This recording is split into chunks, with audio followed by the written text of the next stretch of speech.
Happy Tuesday sa inyo mga kapamilya. Nandito pa rin po tayo sa beautiful lalawigan of Zambales, home of the famous Mount Pinatubo na nag-erupt po noong 1991. Alam niyo po, nung nagkaroon ng eruption ang bulkan na ito, sabay po nung may dalang pinsala sa lalawigan nila. Pero may nabuo pong maganda, isa sa mga magandang pasyalan nila ngayon, ang crater.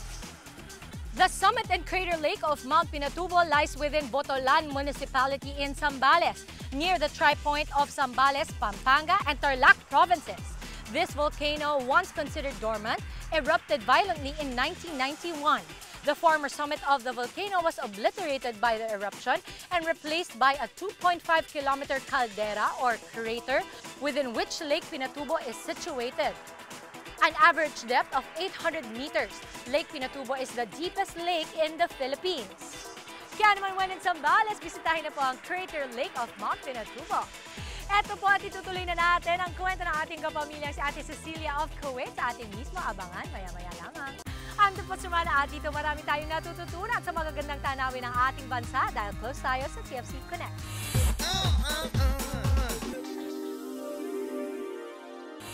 Maaari naman na pong umuwi dito sa Pilipinas ang ating mga kapamilya kung hindi na nila kinakailangan pang mamuhay sa malayo. Pero mas pinipili ng marami sa kanila na manatili doon para mabuhay nila ang kani-kanilang pamilya dito. Sabi nga po ni Ate Cecilia, para makatagal siya doon ay ginagawa niyang inspirasyon ang kanyang mga apo at ang kanyang ama na 81 years old na po. Ang ama ni Ate Cecilia ay malakas pa sa edad niya, namamasada pa nga ito ng tricycle. Kapag naman walang trabaho, pinalilipas na lang ang mga oras sa panunood ng mga ABS-CBN teleseries at TFC Connect. Ang pangarap ni Ate Cecilia ay isang negosyo na pagtaguyod sa kanyang mga apo. Gusto na din niya kasing umuwi sa bansa for good dahil nagkakaedad na din siya. Kaya naman Ate Cecilia, heto pa ang ilan pang mga sorpresang inihanda namin para sa iyo, kasama pa ang pag-awit para sa iyo ng iyong anak. Video Connect! Ayan na, kompleto na. Tara, kain na tayo. Ma, ito na yung favorite natin na ginagawa mo pag nandito ka.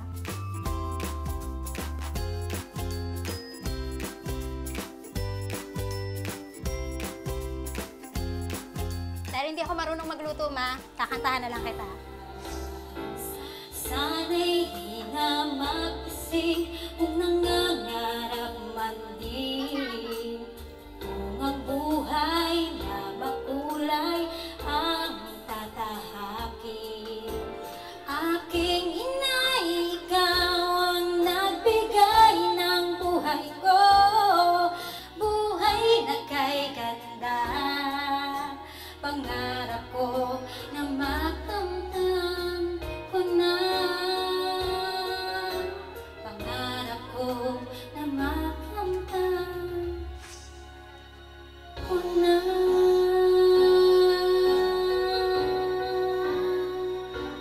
I love you, Ma. Gusto kong magpasalamat sa lahat ng mga nagawa mo para sa akin. Kahit na sobrang pasaway ako, andyan ka pa rin sa tabi ko lagi. Kahit anong mangyari, hindi mo ako iniwan sa lahat ng oras.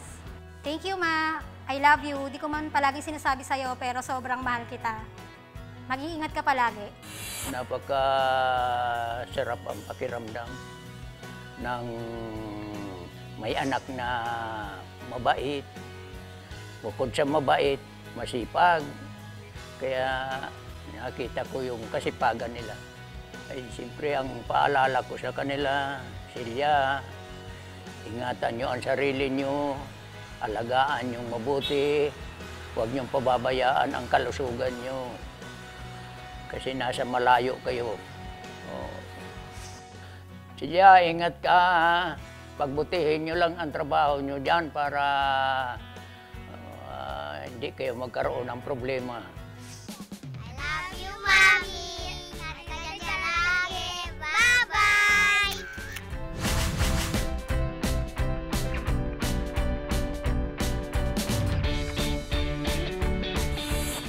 salamat Ate Cecilia dahil binahagi mo sa amin ang iyong kwentong pamilya. At sana naman po kahit pa paano naibsan namin ang inyong kalungkutan at napagaan namin ang inyong loob. Maraming salamat kapamilya dahil patuloy nyo na naman po kaming sinasamahan araw-araw. Tweet nyo lamang po kami at TFC_Connect. Ang Double Semana at isa sa mga traits natin mga Pinoy ang masarap na pagkikwentuhan at yan ang ginagawa natin araw-araw dahil close tayo sa TFC Connect.